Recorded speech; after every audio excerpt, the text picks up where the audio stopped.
Chapter 1. Past Traumas Come Back to Light. Monday, February 3rd, 2020.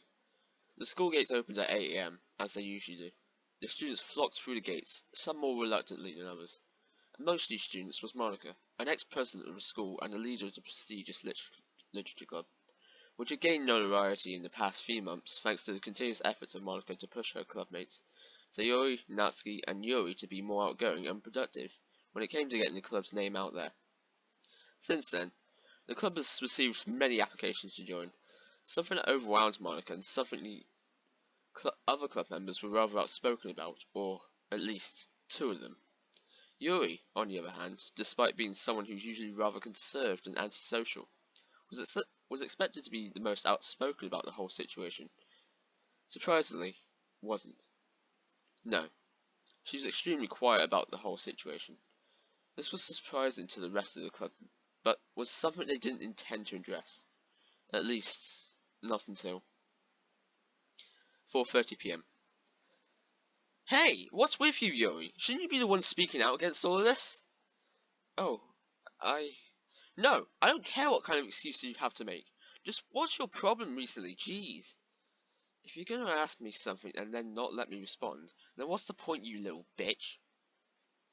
Whoa, Yuri, hey, no need to resort to the name calling now. Yeah, that was a little harsh, Yuri. Is everything okay? Ah, I, I, I don't know what came over me. I'm sorry, Natsuki. It's fine, I guess.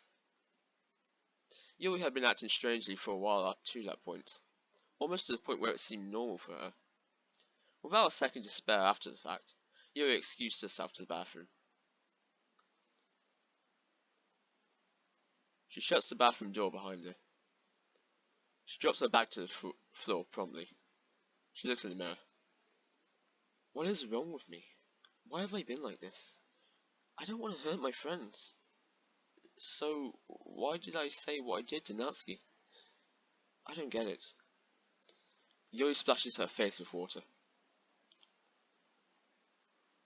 Suddenly, the door comes slamming open, so much to Yuri's surprise that she cowers in fear slightly. There was a group of senior year girls who came through the door. Upon seeing Yuri in the shocked state that she was, they all flashed her a disgusted/confused look before going off to their own mirrors. Come on, pull yourself together. After somewhat pulling herself together, Yuri headed off back to the club. However, just before she was to head into the club room, she stopped at the door to overhear a conversation that was going on between the rest of the club members. Hey, guys, maybe we should ask Yuri what's wrong. She's been kind of off lately. Oh, really? How can you tell? Oh, come on now, Natsuki. Have a little sympathy, would you? And anyway, it might be best if we don't ask her. You don't know what kind of messed up stuff is going on in her life right now, so maybe she just wants to keep it private. I guess I've never thought about it that way. But hey, I can't stop you from doing your own thing. So if you want to ask her, then feel free to, I guess.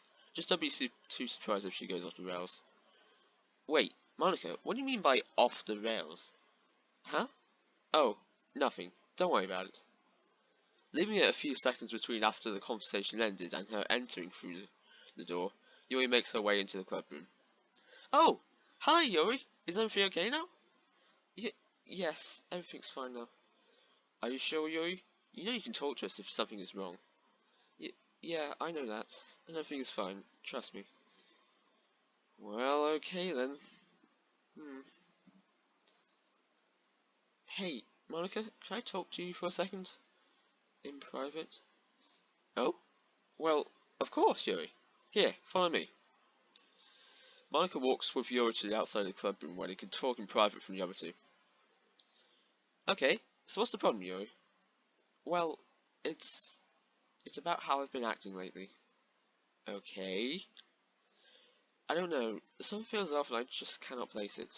You wouldn't happen to know anything, would you? Me? Why would I know anything about what's going on in your life?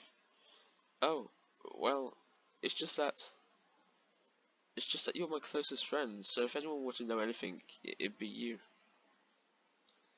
But what about your parents? Wouldn't they be better to ask? Yuri looks down in discomfort. Oh, I'm sorry, Yuri. I forgot. No, it's okay. I can't blame you for forgetting. 5 years previously, Yuri's parents were both stabbed to death while on a night out. Yuri was only 13 at the time and didn't know how to handle it. Monica believes that the stabbing of her parents was what led to Yuri's obsession for knives. In Monica's mind, this was Yuri's way of helping her deal with the loss of her parents, by gaining an affinity for the thing that took them from her. In the grand scheme of things, this was a messed up thing, but there was nothing that Monica could do about it. Uh, anyway, I'm sorry, Yuri, but I don't know anything about your situation. Maybe it's just your past trauma coming back to haunt you. Yeah, perhaps. Hey, why didn't you leave earlier today? You're not feeling yourself, clearly, so I imagine that the last place you want to be is here, no? Come on, how about I walk you home to keep you company? I would like that. Okay, just give me a second here and I'll be right with you. Monica headed back into the club room to tell both Sayori and Natsuki that she was going to walk Yuri home. Both were okay with the fact and waved both Monica and Yuri off. The walk back to Yuri's house was mostly silent, devoid of any interaction between the two, but Monica felt it best not to overwhelm Yuri by making a talk, which was clearly what Yuri didn't want to do. When they arrived, Yuri took her keys and locked her door to get in. Well, this is where I leave now. Yeah, it is. Yuri slammed the door behind her, which was quite the uncharacteristic move for her, as she was often so eloquent and subtle with whatever she did. Oh, I butchered that one. Huh? That was weird. Inside her house, Yuri dropped her bag to the floor and proceeded to head upstairs to her room. When she got there, she slowly sat down on the bed and proceeded to look directly down at the floor. Not too long after she did, Yuri began to cry. Streams of tears were just leaving her eyes like rainfall on a miserable day. And that's what Yuri was, miserable. Bloody hell. So, beyond that even, the 5 years since the loss of her parents, Yuri couldn't distract herself from the fact. Those 5 years just had her pent up emotions. Sorry, again. Until today. She couldn't keep herself together anymore. She was broken, distraught, tortured, distressed, crazy. 6:45 p.m. A couple of hours passed of Yuri just bawling her pent up emotions out.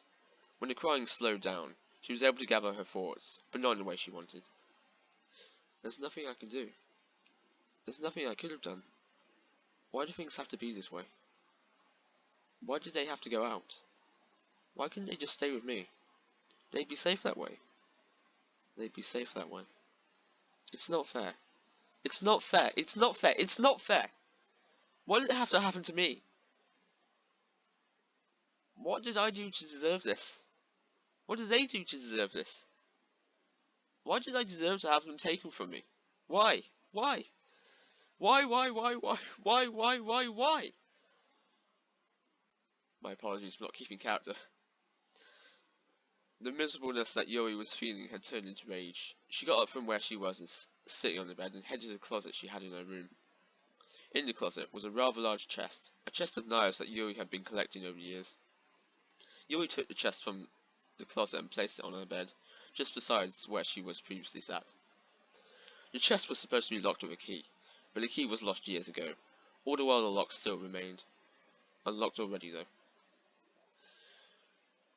Yuri opened the chest and gazed at all the knives she had collected, admiring them as if they were her children. Yuri sat down next to the chest and picked out a knife, her favourite knife. This knife wasn't anything special in and of itself, but Yuri admired it so much more than the others. It was an otherwise large kitchen knife, designed for cutting meat-based foods. It had a curved blade to help with the slicing of the meats. The point of the knife was dangerously sharp. Simply touching the point would be enough to start bleeding. What Yuri had discovered over the years was that the knife could cut through anything with enough pressure applied. This included one's skin.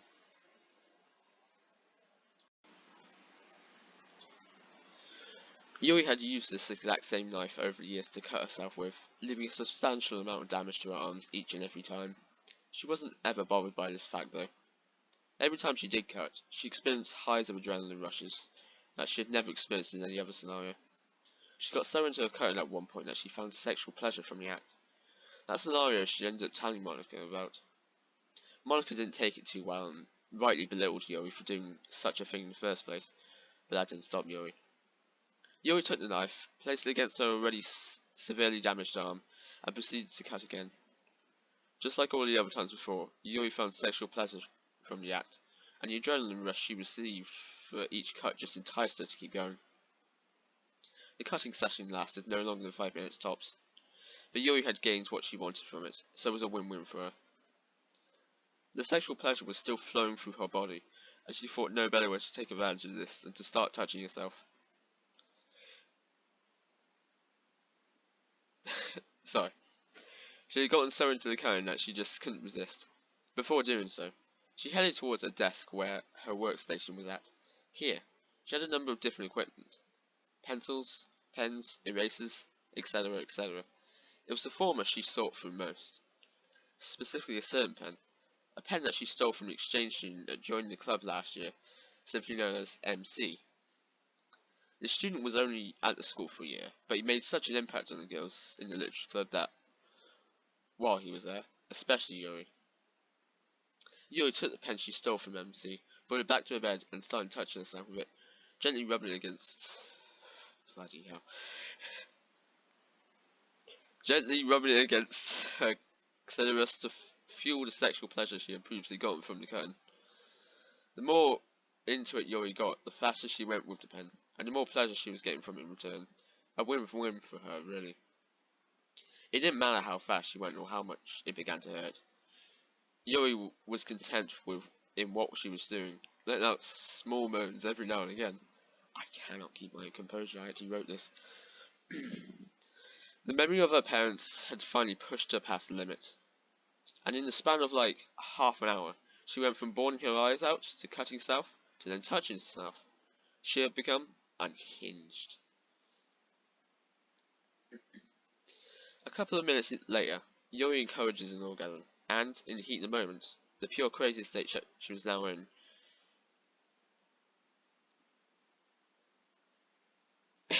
excuse me, sorry.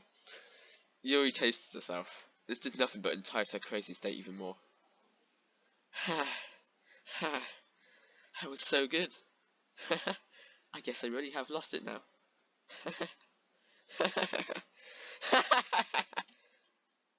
Yuri had completely lost it. Yuri falls back on the bed, not before grabbing the knife she used. She stared up at the knife, as she held it above her view of her ceiling, in awe of what she was holding and what she had just been through. You know, if I really don't deserve a happy ending, seeing that I lost all that was dear to me and more, then who's to say I shouldn't push for that unhappy ending as soon as possible? Yeah, that's what I'll do. No use waiting for it to come. Might as well speed up the process now, shan't we?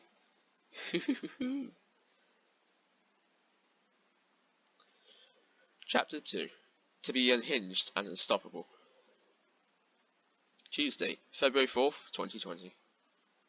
The school gates opened at 8 AM once again, and the students of the school all flocked in again for another normal, otherwise meaningless to some, day of school. Except a few. 4:35 PM. Sayori, Monica, and Natsuki are in the club room, waiting for Yuri to show up, though somewhat aware that she might not and instead took a day off from school to recover. I wonder if Yuri did turn up to school or not. You can't really expect her to, if I'm being honest. Well, I suppose not, but the club would just feel weird without her. Sayori does have a point, you know. Yeah, I guess. To be fair, the club's felt weird ever since MC left. Have you noticed that? Now that you mention it, yeah, it has. Hey, I've just had a thought. So you both know how Yuri was really close with MC, right? Well, what of her strange behaviour since then has been because of the fact he left? You know, you might not be too far off with that one. Yeah, it does make a lot of sense now, thinking about it. Not too long after Sayori finished what she was saying, Yuri came walking through the club room's door. Yay! Yuri, you're here! Sayori runs up to Yuri to give her a hug in hopes that he would provide a bit of comfort. Yuri doesn't react at all and just gently pats Sayori on her head as a way to not draw too much suspicion to her aura. Oh, thank goodness you're here, Yuri. Do you think you can keep an eye on the club while I go deliver some papers? Uh, oh, sure I can. Okay, you have my thanks.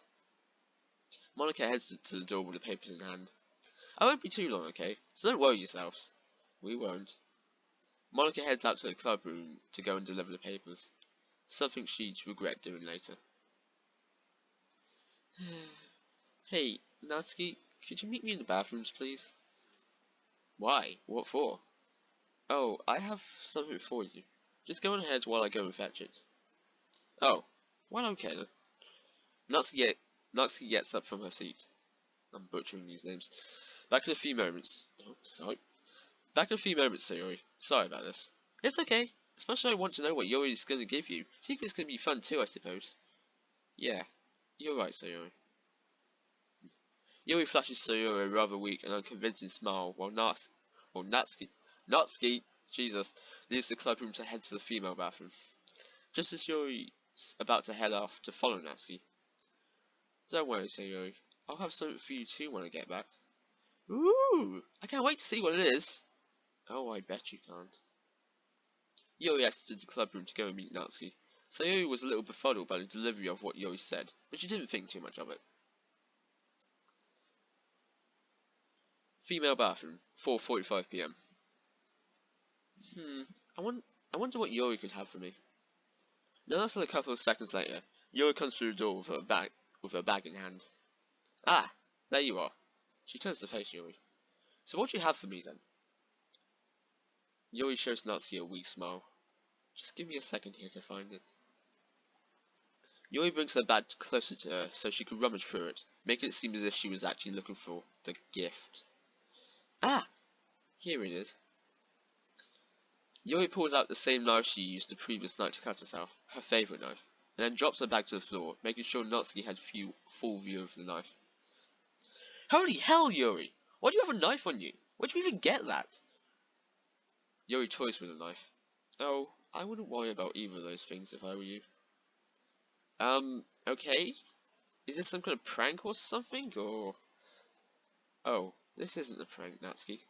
This is real. Wait, what? Natsuki, now bearing the full realization of her scenario, starts to panic a little.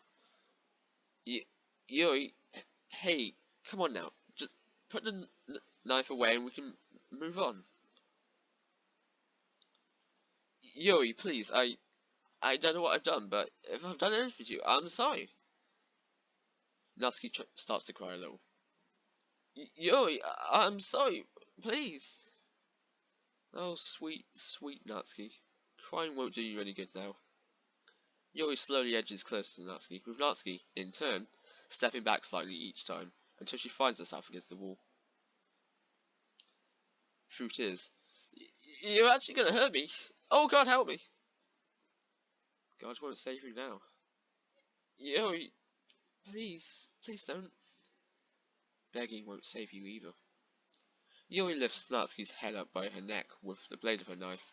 At this point, Natsuki's quivering in fear, unable to form any coherent sentence, and the pure panic displayed in her eyes was enough to please Yuri, arouse her even. Don't worry, Natsuki. It'll all be over soon. You really are pathetic, aren't you? I've toyed with you long enough. I'm bored now. Yuri backs away from Natsuki, who's still up against the bathroom wall in a state of panic. Did you honestly think I would, Natsuki? Me, of all people? Through tears. Yes. Oh, to be young and naive. How cute. There's a brief pause. Yuri turns her head back to Natsuki, then turning her whole body back to facing Natsuki. But did you really think I would leave here and let you go free? Free to tell everyone what I put you through? Oh, to be young and naive. Natsuki lets out a panicked gasp. Yuri took the knife and glided the blade across her arm, forming another cut to her already brutalized left arm. Natsuki, in pure disgust and through tears. Oh my God! Yuri makes eye contact with Natsuki again. Upon looking into Yuri's eyes, all Natsuki saw was a mixture of arousal and bloodlust. Pure insanity. Jesus Christ! Yuri walks back up to Natsuki, with Natsuki in her best attempts, trying to create space between the two despite there being none. Yuri holds the tip of the knife up to Natsuki's neck, enough so that another movement would puncture her skin. So, any last words, bitch? I... I... Natsuki looks down in defeat. At this point, Natsuki had nothing left to offer. She had accepted her fate and knew what was to follow. Alright then, I prefer them quiet anyway, so you do me a favour. I can at least grant you that in your final moments. Goodbye, Natsuki.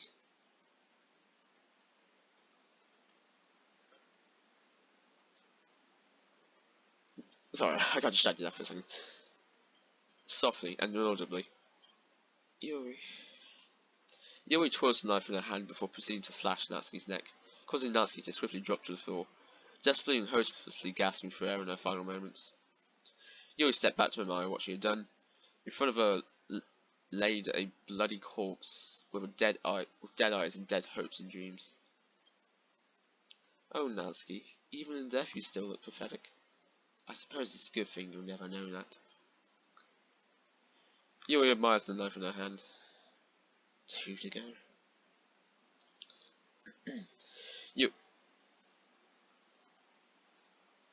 Sorry, I got distracted again. Yuri considered the knife in her bag again. She picked up her bag, leaving the bathroom, leaving someone inside who didn't deserve the end she was given. The Literature Club room, 5:01 p.m.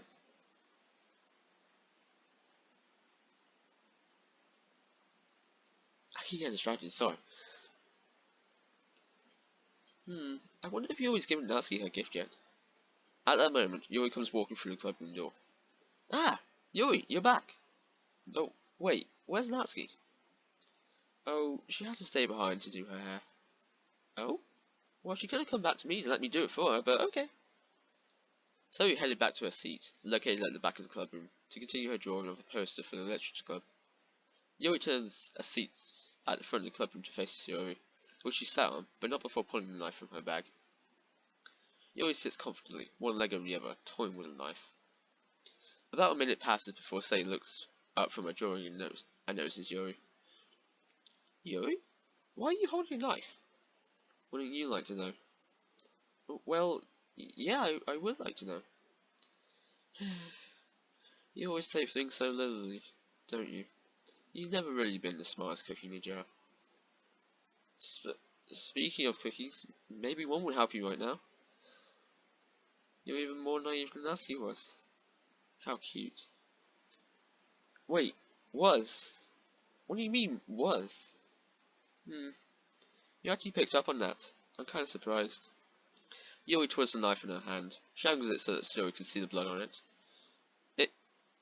Is that blood? You're rather astute today, it seems. Even if I'm having to make it obvious for you. Tell me, Sayori, whose blood do you think this is?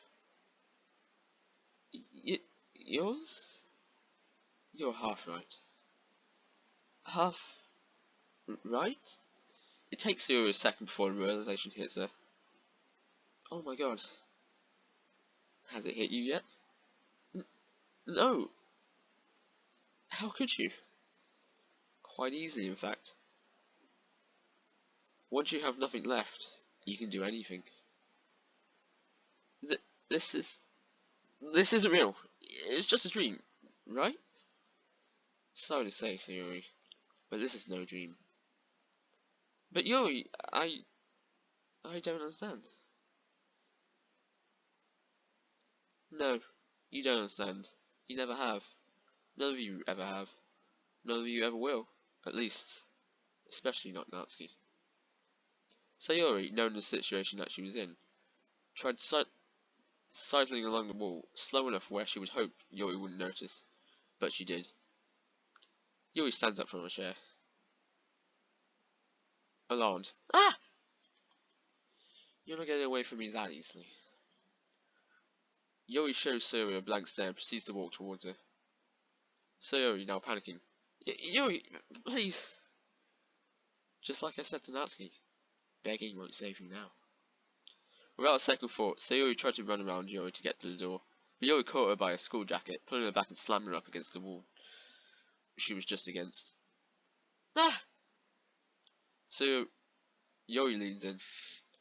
I was going to toy with you, take my time with you, but since you believe you can escape your fate, I'm just going to off you here. Sayori desperately tries to fight back. Get off me! Please! Yori, this isn't you! Yori twirls the knife in her hand. This is who I am. This is who I've always been. Yuri lifts the knife out to Sayori's chest. Goodbye, Sayori. No one will miss you. Yuri, stop! Yuri forced the knife through Sayori's chest, then her abdomen, and then her chest again, all in a brutal fashion, causing Sayori to just fall to the floor, lifeless, deceased. Yuri takes a step back, yet again to admire what she had done. I have to admit, in death, you're still as elegant and naive as you were in life. Yuri takes another step back, knife still in hand.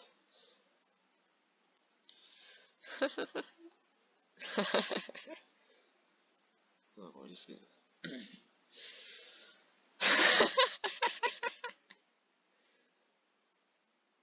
Hearing a commotion while walking past the club room, Monica enters to take a look, and the first thing she is greeted by is Yuri, holding the knife in her hand with a look of pure insanity in her eyes. Yuri? Monica looks down to see Sayori's corpse. Oh my god. Yuri. Chapter 3. Help needed. A tape starts up. Can you hear me? It doesn't matter. My time is limited, so I have to be quick. You know who I am. In chance that you don't, my name is Monica. I was the president of the Literature Club. The Literature Club. That name brings nothing but negative feelings to me now. I'm getting off topic. I'm making this message because I'm at risk. My friends, my associates, they're all dead. Well, 2 of them are, but the hands of one of them, Yuri. She killed both Sayori and Natsuki in a brutal fashion. One that still sickens me months after it happened. That's right, it happened months ago. Yuri's been on the run ever since. I was lucky enough to escape, but I fear my time is limited. This world of ours, it is small. There aren't many places to go. The places I have already gone, Yuri has found. She's out to get me. I don't know what to do. I'm running out of ideas. I don't know what drove her to this point. I don't know what drove her to kill. She didn't previously show any signs of going crazy, or, at least, any signs we were aware of at the time. To this day, I still have no clue. I wish I did. The sound of an object falling is heard in the background. My apologies. I need to go. She's found me. If you're listening to this, I need your help. She'll stop at nothing just to get to me. This messed up game of cat and mouse has become unbearable. At times, I've considered just letting her find me and kill me. But what then? What would she do then? She'd probably just kill herself. At this point, I only wanted to keep this game going just so she doesn't inevitably off herself. It's a commitment that I don't want a part of, but yet, here I am, for the reason I gave. But anyway, I need your help. I don't know how you can help me, but I'm sure there's a way. There has to be. There's got to be. There's a loud thumping now noise on the door. I can't bide my time any longer. I have to go. Please. I beg of you. Please find a way to help me. Off in the distance. Where are you? I know you're here. I'm sorry. I'll be seeing you. The tape ends. The end. Alright. So, alright, there you go. Admittedly, this was the safest fanfiction I had that I could just read to you. I mean, sure, it gets super dark at points, and I am sorry if you were disturbed by any of those moments. but there's a warning at the end of the video, so viewer discretion, whatever. But yeah, I realize it's not the best thing ever. I mean, it's my first attempt at anything horror related, so admittedly, it is a genre I want to mess around more with. But yeah, as you probably picked up on, I have written quite a few fanfictions. To this day, I only have 3 that's finished. This one, Unhinged. Another DDLC one, and one I'm choosing not to talk about right now, because we don't need that. We don't need that brought back into light. Uh, yeah, I thought it'd be really fun, fun, quote unquote, massive air quotes there, fun thing to do for third anniversary of this channel. Admittedly, honestly, readings of fanfictions have been an idea I've been playing around for a few months now, so with it now out there officially, yeah, I don't know, really, I'm just thankful for the fact I'm still doing this crap after 3 years. Okay, I'm joking. I love doing this. I don't have a super small following, not like only like super small, but I'm appreciative nonetheless. Like, I didn't think I'd get even this far, and I'm super thankful for that. So, yeah, yeah. I apologize for any stumbles I had during this, and the multiplications I got distracted.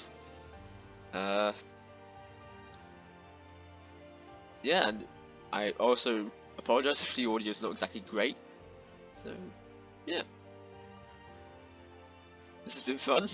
I've been Lunar 16, and yeah, sleep well tonight, I guess.